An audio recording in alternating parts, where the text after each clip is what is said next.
Désolée de vous décevoir, Sir Charles, mais ce sera pour un autre. Claudia Cardinal fut l'une des plus grandes divas du cinéma européen. Une beauté solaire dont le regard magnétique a marqué des générations entières. Partout où elle apparaissait, les projecteurs semblaient s'incliner devant son aura. Mais derrière le glamour des tapis rouges et l'admiration du monde entier, se cachait une blessure intime, des choix douloureux et un destin tourmenté. Sa mort récente, à 87 ans, a bouleversé l'opinion publique, comme si une étoile éternelle venait soudainement de s'éteindre. Pourtant, pour comprendre cette fin marquée par le silence, il faut revenir bien avant, aux secrets soigneusement dissimulés, aux sacrifices imposés par la célébrité et aux zones d'ombre qui ont façonné une légende bien plus complexe qu'il n'y paraît. Claudia Cardinale est née le 15 avril 1938 à Tunis, au sein d'une communauté italienne installée depuis plusieurs générations en Afrique du Nord. Ses parents, originaires de Sicile, vivaient modestement, mais dans une atmosphère riche de traditions méditerranéennes. L'enfance de Claudia se déroula dans ce mélange unique de culture et de langue. Elle parlait surtout le français et l'arabe tunisien, si bien que l'italien lui était presque étranger. Ce paradoxe culturel, loin d'être un handicap, allait devenir une des singularités de sa carrière. À l'adolescence, elle se distinguait déjà par une beauté mystérieuse, sombre et lumineuse à la fois. Pourtant, elle ne rêvait pas de cinéma. Son ambition était de devenir institutrice. Le destin, toutefois, prit une autre direction. En 1957, lors d'un concours de beauté organisé à Tunis, elle fut élue la plus belle italienne de Tunis. Le prix, un voyage à Venise au Festival du cinéma. C'est là que le monde du 7e art posa pour la première fois les yeux sur elle. À Rome, les producteurs furent immédiatement fascinés par cette jeune femme si différente des actrices de l'époque. Son regard magnétique, son port altier, son aura de mystère contrastaient avec l'image plus légère incarnée par d'autres vedettes comme Gina Lollobrigida ou Sophia Loren. Très vite, Cardinale refusa d'être réduite à un simple objet de désir. Elle imposa, dès ses débuts, une intensité dramatique qui la rendit unique. Ses premiers pas à Cinecittà, le Hollywood italien, ne furent pas simples. Comme elle ne maîtrisait pas encore l'italien, ses premières répliques furent doublées. Beaucoup pensaient que cette barrière linguistique limiterait sa carrière. Mais Claudia fit preuve d'une volonté farouche. Rapidement, sa présence hypnotique à l'écran fit oublier tout obstacle. La percée arriva à la fin des années 1950 et au début des années 1960. En 1958, elle tourna dans Goa, un film tunisien remarqué, aux côtés d'Omar Sharif. Peu après, elle se fit connaître du grand public italien avec Un maledetto imbroglio de Pietro Germi.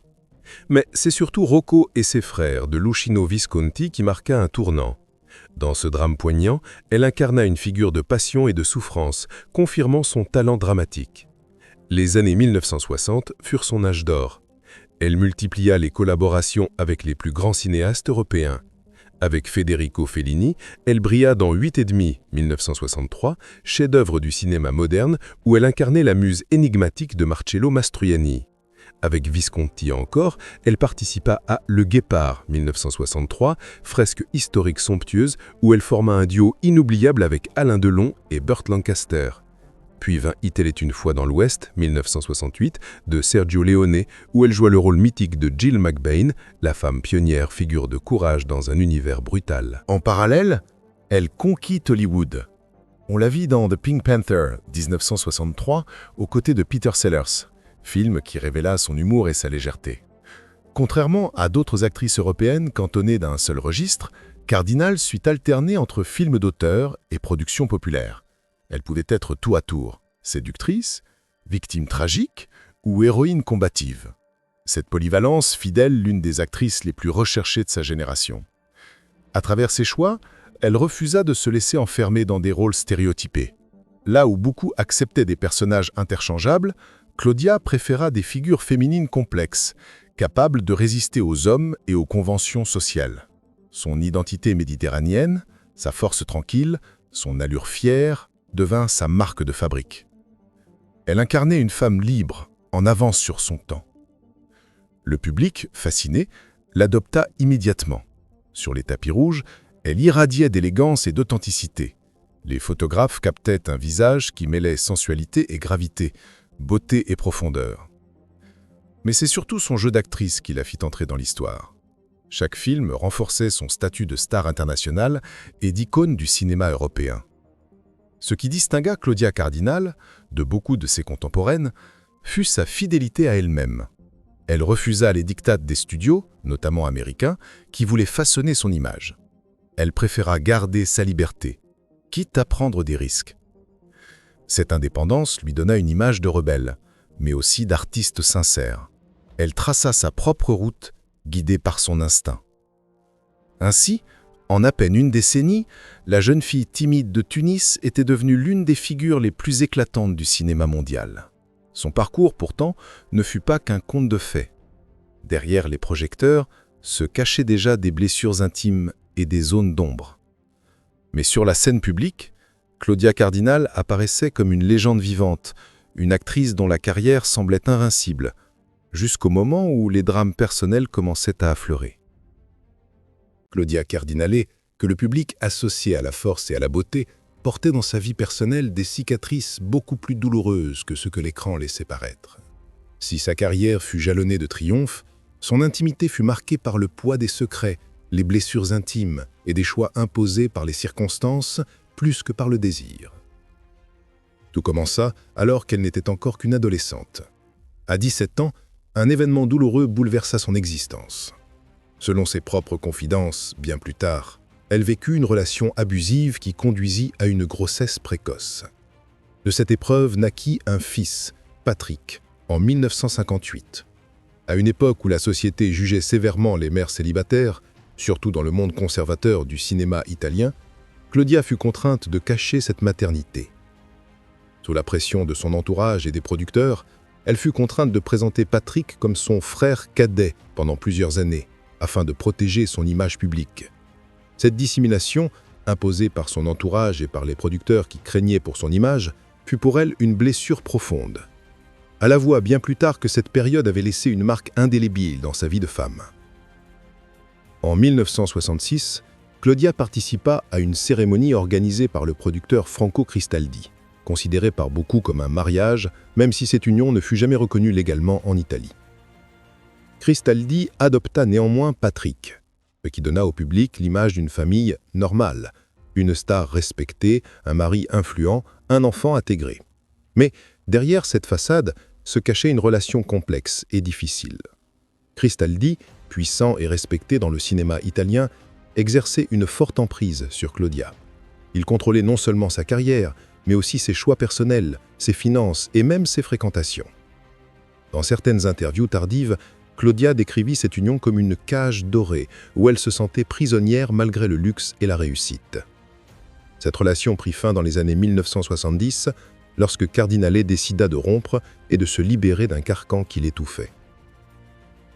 Après cette rupture, elle rencontra Pasquale Squitieri, un réalisateur italien passionné, engagé politiquement et souvent controversé.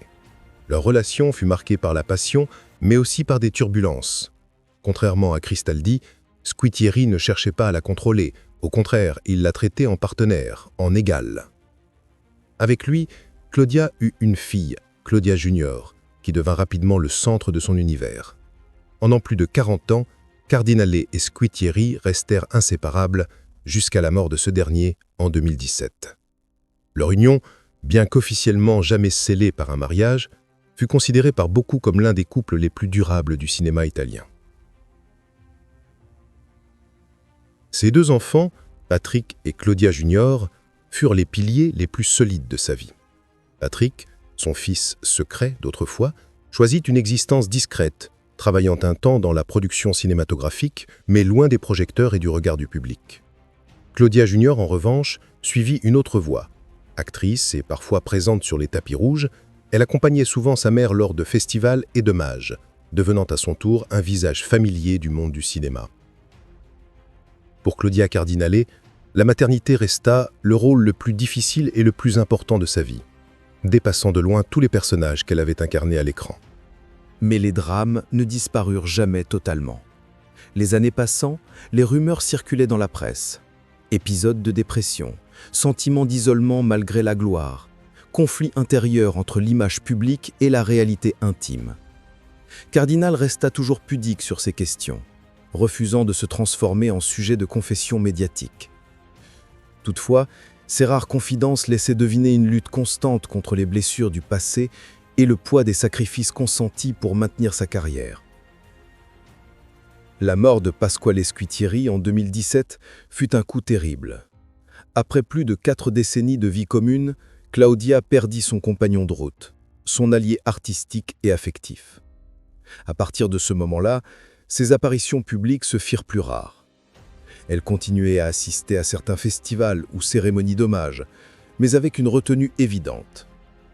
Les journalistes remarquaient une femme digne, mais plus mélancolique, comme si une part essentielle d'elle-même s'était éteinte avec son compagnon.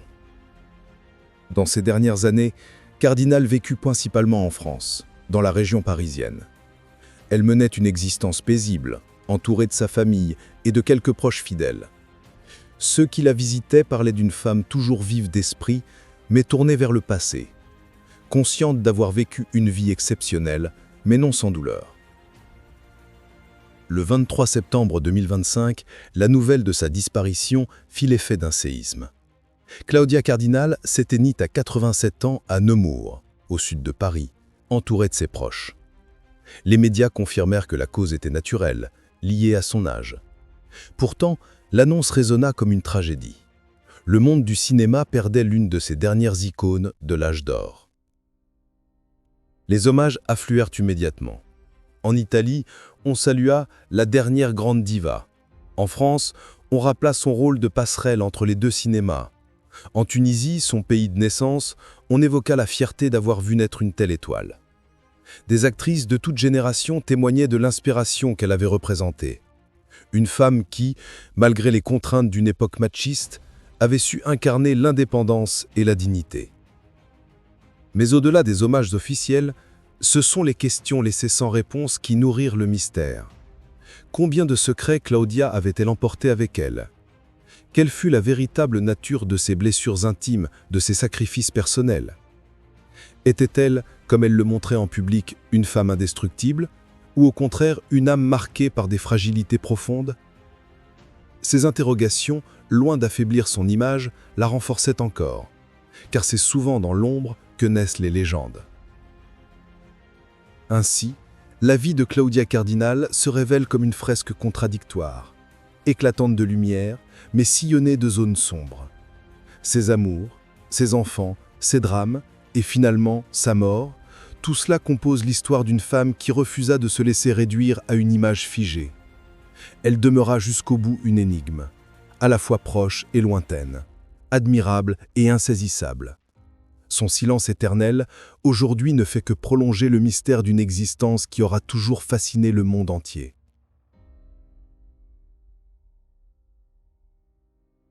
Claudia Cardinal, derrière l'image éclatante de la star, a toujours porté une contradiction fondamentale, la lumière projetée sur les écrans et les blessures intérieures qu'elle gardait pour elle. Cette tension entre apparence et vérité forgea une dimension émotionnelle rare qui marqua autant sa carrière que sa vie personnelle. Dans le regard du public, elle apparaissait comme une femme invincible, symbole d'élégance et de liberté. Mais derrière les applaudissements, il y avait les cicatrices. Le secret douloureux de sa maternité précoce, l'étau d'un mariage oppressant, puis la perte d'un compagnon de plus de 40 ans. Chaque épreuve laissait une trace, et pourtant, loin de la briser, elle donnait à son personnage public une profondeur nouvelle. Cardinal ne se présentait jamais comme une victime, elle transformait ses douleurs en une force silencieuse qui fascinait ceux qui l'observaient. Ce paradoxe expliquait pourquoi elle devint bien plus qu'une actrice. Elle incarnait un archétype, celui de la femme capable d'affronter les tempêtes sans jamais s'effondrer en public. Le contraste entre la diva souriante sur les tapis rouges et la femme marquée par l'intime renforçait encore son aura. Le public pressentait qu'il y avait là une vérité cachée, et ce sentiment d'inachevé nourrissait la fascination. Contrairement à d'autres figures du star system, Claudia refusa les confessions télévisées, les révélations spectaculaires ou les scandales calculés. Elle resta pudique, parfois même distante. Pour elle, se livrer totalement revenait à perdre sa dignité. Cette pudeur, si rare dans un monde avide de confidences, fut perçue comme une preuve de grandeur. En gardant le silence sur certains aspects, elle protégea son mystère. Et c'est ce mystère qui fit d'elle une légende. À mesure que le temps passait, ses apparitions publiques prenaient une valeur particulière. On ne voyait plus seulement une comédienne, on avait le sentiment de croiser une partie vivante de l'histoire du cinéma. Ses sourires, ses regards, sa silhouette, tout rappelait un âge d'or que beaucoup regrettaient déjà. Chaque hommage, chaque prix honorifique consolidait son statut de monument culturel. Mais ce statut d'icône avait aussi un revers. La solitude s'invita dans ces dernières années. Ses proches racontaient qu'elle aimait se plonger dans le passé, revoir des photos, écouter des musiques qui lui rappelaient ses tournages. C'était une façon de dialoguer avec sa propre mémoire, de revisiter un destin hors du commun. Ce rapport intime au passé témoignait à la fois de la fierté et de la mélancolie. Quand la nouvelle de sa mort éclata en septembre 2025, le choc fut immense. Les unes des journaux parlaient de « la dernière diva ». Les réseaux sociaux s'emplissaient de souvenirs et d'hommages. En Italie, on rappela son rôle dans la construction d'un imaginaire collectif. En France, on célébra la femme qui avait incarné l'alliance entre deux cultures. En Tunisie, on affirmait qu'une partie de l'âme méditerranéenne venait de s'éteindre. Les témoignages les plus touchants ne venaient pas seulement des grandes personnalités, mais des spectateurs anonymes. Des hommes et des femmes racontaient comment un film de Claudia avait marqué leur jeunesse, comment une scène avait bouleversé leur vision de l'amour, ou comment son sourire les avait accompagnés à travers les épreuves de la vie. Cette dimension intime de la mémoire collective montrait que son héritage dépassait le cinéma pour toucher à l'essence même de l'expérience humaine.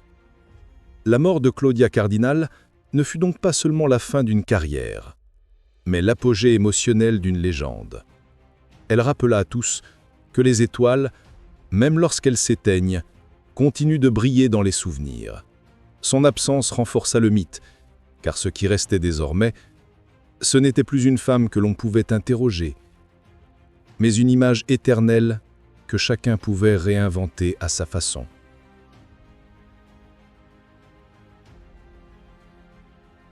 Aujourd'hui, Claudia Cardinal n'est plus, mais son empreinte demeure partout. Dans les salles obscures, à travers ses films qui continuent d'émouvoir, dans les festivals qui célèbrent sa mémoire et surtout dans le cœur de ceux qui l'ont admirée. Elle n'était pas seulement une actrice, mais un symbole. Celui d'une femme qui sut résister aux contraintes, imposer sa dignité et transformer ses blessures en force silencieuse. Son héritage dépasse largement le cinéma. Pour certains, elle reste l'icône de la beauté méditerranéenne. Pour d'autres, elle incarne le courage d'une génération de femmes qui ont osé exister au-delà des clichés. Ses rôles, ses choix et même ses silences en disent plus long que bien des discours. Mais la vérité a-t-elle vraiment été révélée? Ou bien cette histoire cache-t-elle encore des zones d'ombre que seule Claudia connaissait? Peut-être. Ne le saurons-nous jamais vraiment. Et c'est précisément ce mystère qui nourrit encore la fascination. Claudia Cardinal est partie, mais sa légende continue. Chaque regard, chaque sourire gravé sur pellicule devient désormais un fragment d'éternité. Une étoile s'est éteinte, mais sa lumière, elle, ne s'éteindra jamais. Alors, que reste-t-il de Claudia Cardinal? Une question ouverte, une énigme, mais aussi une invitation à se souvenir, à revoir ses films et à transmettre son histoire aux générations futures. Car une légende n'existe vraiment que si on continue à la raconter.